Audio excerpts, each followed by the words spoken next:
Alright, I'm over here in the Blender market, and you can see Cablerator, extremely good buy. They don't sponsor me, but I do use them on a regular basis, and they've got some tutorials and some other training out there. But it's a pretty self-explanatory software add-on, so that's the one I'm going to be using, plus the Carver tool. Cablerator is something you can find on the Blender market, and the Carver tool is static in Blender. It's just a vanilla Blender add-on, and I modeled this entire battle mech, the Uzel Mech Warrior style battle mech, with nothing but the Carver tool. That's it. So 2 tips. One is on Cablerator, and then one is on the Carve tool. First, we'll do the Carve tool. If you just hold L over connected faces, you already know, it'll select them. If you didn't know, now you know. Then you can click Select, Similar, and this is kind of tricky. Sometimes you got to figure out which one it's going to be, but Perimeter will select every single one of these details if I don't like them, and I don't.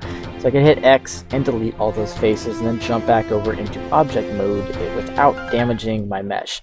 Alright, for the second tip, Cablerator, a lot of fun, coplanar faces. Alright, so I'm just going to select 2 faces, and I'm not even going to select faces that are the same size, which is the recommendation. I'm going to show you a nice little workaround so you can make this work to your benefit. So Shift-Alt-C, create masses from faces, and we'll randomize the tension, and just left click, never right click until you're, if you want to delete it, right click. Then left click a second time somewhere outside of this area, and it will save it into the 3D viewport.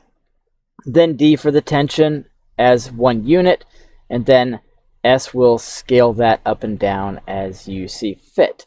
Now, if I want to grab these and start moving them around, then what I'll do is I'll just left click and drop these, and then I'll hit Shift-Alt-C and go back into edit the cables. Alright, now I've got a different menu. So now I can change a few things in here, but the big part is to move something, right? I want to be able to move it. So if I just hold D, kind of like with proximity, it will grab that cable that is closest to it, and then I could conceptually line all of these up. So that would be 1 wire panel. And if I didn't like what was going on up here and I wanted to organize those, I could do the same thing. But I think I'll just make this real simple. Left click to place all of that. And if you want, you could still move some of those in edit mode. I would highly recommend you just do it in the actual Cablerator edit mode. So now I'll just add a cube, technically add a cylinder. And let's see, something like this. And then I'll hold Shift, and it will manage to snap it to its original size. And actually, I've got snap on, and this has its own snap built in, so we don't need that. There we go. So now if I hold down Shift, I can get the right size. And then I'll just pull this out. Turn that tool off. Shade that smooth. Auto smooth it. And come in to edit mode. Probably just give this a nice little chamfer.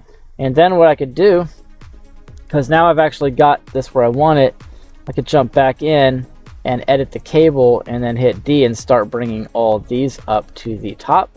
Or I could make a bunch of little boolean cuts if I want. There we go. That's your quick tip, guys. Thanks for watching, everybody. Make sure to smash that subscribe, smash that like on the way out for more great content, and I'll see you guys in the next tutorial lesson.